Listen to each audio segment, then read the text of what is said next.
Hello and a very warm welcome. I am Gushin Garland and you're watching Firstpost. In the next few minutes, I get you the top 50 updates from around the world, only here on Fast and Factual. Let's get started. We begin in the United States. Republican leader Donald Trump is set to take oath as the 47th President of the United States later today. The Capitol is also bracing to celebrate the comeback of Trump for his second term. Along with Trump, J.D. Vance will also be swearing in as the Vice President of the U.S. Several key figures from across the world will be attending the oath-taking ceremony. President-elect Trump promised to take action against the country's decline. He said he would act with historic speed from the very first day of his White House comeback. Trump made the statement at a pre-inauguration rally in Washington, D.C., stressing on his plans to curb illegal immigration. Trump said, and I quote, "We are going to stop the invasion of our borders," end quote. Billionaire Elon Musk joined Donald Trump at his pre-inauguration rally in Washington, D.C. He told the crowd that he was looking forward to making a lot of changes. Musk will co-head Trump's newly introduced Department of Government Efficiency, along with entrepreneur Vivek Ramaswamy. Musk also brought his son on stage during the rally. TikTok has begun restoring its services for 170 million US users after going offline for a brief period on January 19th. The popular video-sharing platform was banned citing national security concerns. The ban passed in April 2024 required TikTok to either divest its US operations or cease activities due to its Chinese ownership. US President-elect Donald Trump pledged to delay enforcement once he takes office on January 20. And Reliance Industries chairman Mukesh Ambani and his wife Nita Ambani met US President-elect Donald Trump on Sunday. They extended their congratulatory wishes to the President-elect at a private reception in Washington, D.C. They will also be attending Trump's oath ceremony later today. On his last official day, outgoing U.S. President Joe Biden traveled to the state of South Carolina. He asked Americans to keep the faith for a better day to come. Biden went there to honor civil rights icon Martin Luther King Jr. There he urged his supporters to stay together and said that he was not going anywhere. Outgoing U.S. Ambassador to India Eric Garcetti posted an emotional farewell message as he steps down from his position. He called India unforgettable and described it as a second home. Garcetti also shared a video cherishing his memories in India. He and his family also met Prime Minister Narendra Modi on Sunday in New Delhi. He also said that both Biden and Prime Minister Modi took consequential US-India partnership to new heights. On the 8th day of Mahakumbh in the Indian state of Uttar Pradesh, over 2.27 million people attended the fair. Despite cold weather, devotees gathered at the sacred spot in Prayagraj city. As of January 19th, over 82.6 million pilgrims have taken a holy dip at the location. The massive fair that began on January 13 will continue till February 26. In West Asia, at least 3 women hostages were handed over to Israel by Hamas on Sunday, following the commencement of ceasefire in Gaza yesterday. Prime Minister Benjamin Netanyahu reacted, saying the hostages endured a horrific ordeal. Israel has also released 90 prisoners in exchange. The next set of Israeli hostages is expected to be released on January 25.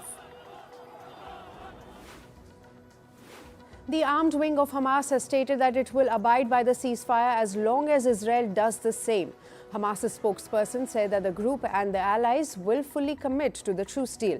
He added that any attacks by Israeli forces on Gaza amid ceasefire would result in retaliatory strikes. In Europe, French President Emmanuel Macron spoke to his Palestinian counterpart Mahmoud Abbas over a phone call. He said that a return to Palestinian governments was needed in Gaza. Macron also added that Gaza's future should focus on the creation of a Palestinian state and that there shouldn't be another massacre like that one that broke out on October 7 against Israelis. Macron also called to ensure the delivery of crucial humanitarian aid in besieged Gaza. The The World Health Organization has said it is ready to extend its complete support and aid to Gaza, but added it needs systematic access across the territory to do so amid the ongoing Israel-Hamas ceasefire. It added that it was important to remove obstacles that are hindering its operations in Gaza. Gaza's health infrastructure has crumbled after more than a year-long war between Israel and Hamas. Venezuela's opposition leader Maria Corina Machado has called for a boycott of the 2025 parliamentary election. This after last year's presidential polls were marred by allegations of fraud. After President Nicolas Maduro's win, Machado said voting was being disrespected and distorted against the popular will. The country is again set to have election later this year, member to the parliament, governors and mayors. Tanzania's ruling party has nominated President Samia Suluhu Hassan as its candidate for the general elections due in October. Hassan took office in 2021 after the sudden death of her authoritarian predecessor, John Magufuli. She was praised for lifting the rules that Magufuli had set on opposition and the media. A fire broke out earlier today at a retirement home in the Serbian capital of Belgrade. At least 8 people lost their lives and 7 sustained injuries. Police officials said there were 30 people inside the house when the fire erupted. The injured people are currently receiving treatment at the Belgrade Military Hospital. In climate news, Los Angeles is bracing for the return of dangerous winds that could intensify the ongoing wildfires. Weather officials said that the powerful winds and low humidity could again lead to dangerous high and red flag fire weather conditions. Several evacuees reunited with the missing pets they had feared were dead. A polar vortex will plunge temperatures across the U.S. It will bring sub-zero wind chills and freezing conditions to nearly all contiguous states. Northern Plains and Midwest residents will see the coldest weather, while the South and East Coast brace for icy blasts. Meteorologists warn that freezing temperatures will linger for days, impacting millions of U.S. residents. In Michigan, researchers are studying the native Malus coronarias apple tree. The bloom late and avoid spring frost. This trait could help create frost-resistant apple varieties as warming climates threaten traditional crops. Efforts include identifying genes responsible for the delayed bloom. This part is of broader research to adapt agriculture to extreme weather. In Switzerland, hundreds of climate change protesters marched to Davos ahead of the World Economic Forum. They are calling for economic democratization and systematic change. Activists decried the WEF as undemocratic. The forum will address issues like geopolitical tensions, AI, and climate goals. A University of Sydney study criticized the net zero hero narrative. Net zero emissions is a state where the amount of greenhouse gases emitted is equal to the amount removed. It places the burden of climate action on the individuals rather than systematic change. The study argued that energy companies and government shift responsibility onto consumers through campaigns promoting individual actions like solar installation. On to business and tech news now. Donald Trump's new cryptocurrency, the Trump coin, skyrocketed in the value, reaching over $9 billion. The price jumped 73% to $46.06 on Monday during Asian trading hours. The surge in trading volume comes just before Trump's return to the White House. After Donald Trump, Melania Trump launched a cryptocurrency called Melania before her husband's inauguration. The launch came a day after Donald Trump introduced his own Trump cryptocurrency. Both coins have gained value but have experienced volatile trading, and the Melania coin is built on the Solana blockchain, according to its official website. Instagram is making changes to attract TikTok users amid uncertainty over TikTok's future in the US. Meta has launched a new video editing app called Edits, similar to TikTok's CapCut. Instagram's profile photo grids now display rectangular images like TikTok's layout, and for Reels, the maximum length has been extended from 90 seconds to 3 minutes. South Korea's central bank cut its 2025 growth forecast due to political crisis. The finance ministry now projects the economy to grow 1.8% in 2025. This is down from its previous forecast of 2.6%. Impeached President Yoon Suk-yeol's triggered a turmoil after declaring martial law last month. South Korea has committed $247.74 billion in financing to help exporters amid U.S. trade policy changes under the incoming U.S. President Donald Trump. The announcement came just hours after the country's central bank cut growth forecasts. South has been mired by political crisis after its impeached President Yoon Suk-yeol declared martial law in the country last month. Workers of U.S. retailer Costco, represented by the Teamsters Union, have voted to authorize a nationwide strike. 85% of the union's members supported a strike action. The union accused Costco of failing to negotiate fairly on a new labor contract. The strike could begin if no deal is reached before current agreement expires on January 31st. A nationwide strike could disrupt Costco's operations across the U.S. PepsiCo India and Tata food brand Ching Secret has teamed up for a new kurkure flavor. The crunchy snack is flavored with Ching Secret Szechuan chutney. It is available at 3 price points, ₹5, ₹10 and ₹20 across India. Tata Consumer Products brought Ching Secret in 2024. The wealth of billionaires across the globe grew by $2 trillion in 2024. This is 3 times faster as compared to 2023. This is according to a report by Oxfam, which was not named Takers Not Makers. The findings coincide with Donald Trump's inauguration, where he is expected to include billionaires in his advisory team. Hyundai, Maruti, Suzuki and Tata Motors announced plans to expand India's EV charging network at the India Auto Show. The 5-day event in New Delhi featured calls for more investment in India's growing market.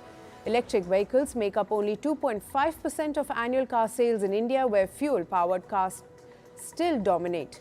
Maruti Suzuki plans to install fast chargers in 100 cities, while Tata Motors and Hyundai will set up 500 and 600 chargers, respectively. Electronic vehicle starting Canoo is filing for Chapter 7 bankruptcy. The company will shut down operations immediately. It has struggled with high cash burn and funding issues. Canoo was founded in 2017 with the vision of disrupting urban transportation through its electric vans.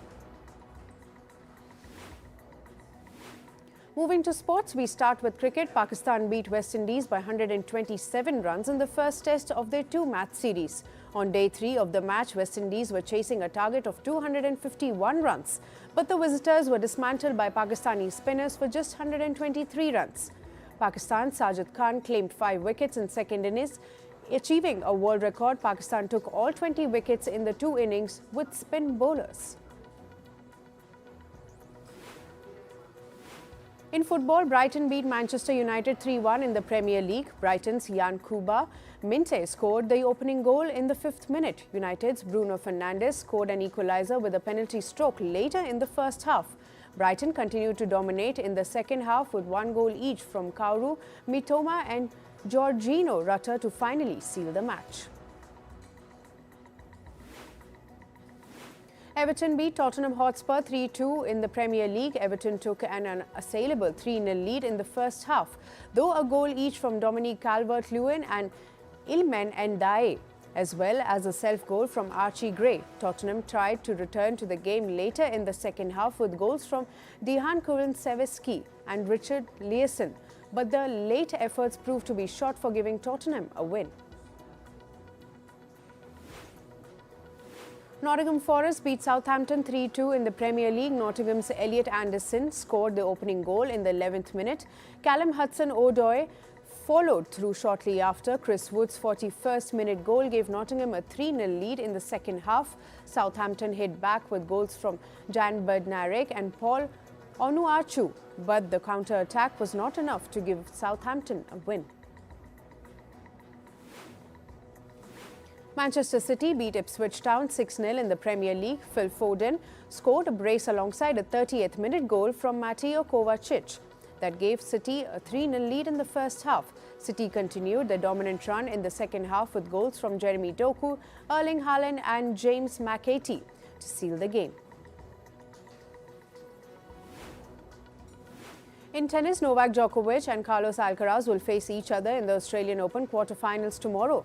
Djokovic, a record 10-time champion at the season-opening Grand Slam, is into his 15th quarter-final at the Australia Open.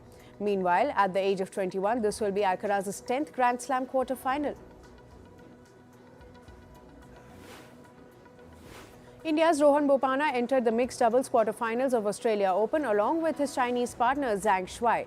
The Indo-Chinese pair got a walkover in a second-round match in Melbourne yesterday. The duo moved to the last 8 round without taking the court.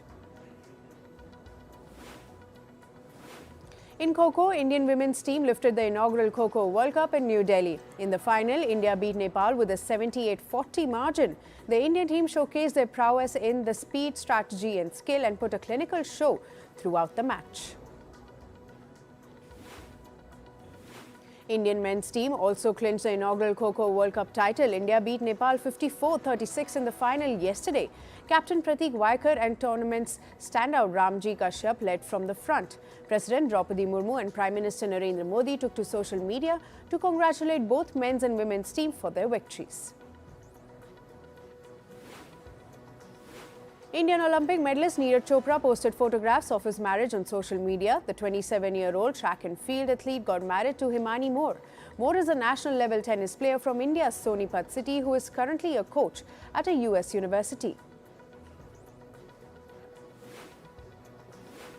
Now finally to the world of showbiz, rapper Nelly addressed criticism for performing at the Liberty inaugural ball celebrating Donald Trump's return to the presidency. Nelly emphasized that his appearance is about honoring the event rather than endorsing political affiliations. He urged fans to focus on his actions and contributions rather than assumptions about his political stance. The Fire Aid benefit concert on January 30 boasts a massive lineup. This includes names like Billie Eilish, Lady Gaga, Olivia Rodrigo, Katy Perry and Sting. This is to raise funds for Los Angeles wildfire victims. The event will also feature reunited band No Doubt alongside acts like Stevie Nicks, Green Day and Pink. Keke Palmer's One of Them Days leads the North American box office with $11.6 million collection over the weekend. This number brings it just ahead of Disney's Mufasa: The Lion King. But today, the family-friendly Mufasa is expected to overtake the R-rated comedy in total earnings. Universal horror film Wolfman debuted in the third with $10.6 million. Justin Bieber sparked excitement among fans by sharing Instagram photos of himself recording in a studio. The posts come after he released a 24-second demo last week. The demo featured raw vocals and acoustic guitar. Bieber's return to music hints at a possible album in 2025, marking his remembrance after a quiet period. Singer Matty Healy may address his past relationship with Taylor Swift in his upcoming album. This is according to reports. A rumored track, God Has Entered My Body, features introspective lyrics speculated to reference their romance. Healy, who rarely comments publicly on relationships, stirred speculation by jokingly responding, "Huge if true," on Reddit. Oscar award-winning actor Ramy Malik shared his experience of racial profiling in an interview. The Egyptian-American actor recounted being wrongfully detained by the LAPD after being mistaken for a robbery suspect. A friend clarified Malik's ethnicity to officers defusing the situation. Reflecting on the incident, Malik highlighted the ongoing challenges of racial discrimination and the need for broader awareness and change. Actor Henry Cavill and girlfriend Natalie Vuso have become parents. They were recently spotted on a stroll with their newborn. The couple has kept the baby's name and gender private, but Vuso's diamond ring has sparked engagement rumors. For the outing, Cavill opted for casual attire with white button-down shirt, while Vuso wore a black boho maxi dress and green cardigan. Gigi Hadid and Bradley Cooper are reportedly serious about their relationship, but they are not rushing into an engagement. The couple reportedly focuses on spending time together and blending their families. Friends describe their connection as joyful and low pressure, with Hadid's free-spirited personality complementing Cooper's grounded nature. Nick Mohammed, who plays Nate Shelley in Ted Lasso, sparked speculations about a fourth season. This is after he rescheduled tour dates for filming commitments. In a video, he teased fans with a sign reading "Belief," referencing the show's iconic motto. While Warner Bros. Has yet to confirm the season, reports suggest cast members are finalizing contracts. And finally, Saudi Arabia's Joy Award celebrated achievements in global entertainment with a glamorous ceremony in Riyadh. Lifetime Achievement Awards went to Andrea Bocelli, Morgan Freeman, Hans Zimmer, and Korean director J.K. Yoon. Matthew McConaughey was named Personality of the Year, and honorary awards were presented to Guy Ritchie, Hrithik Roshan, and Zuhair Murad.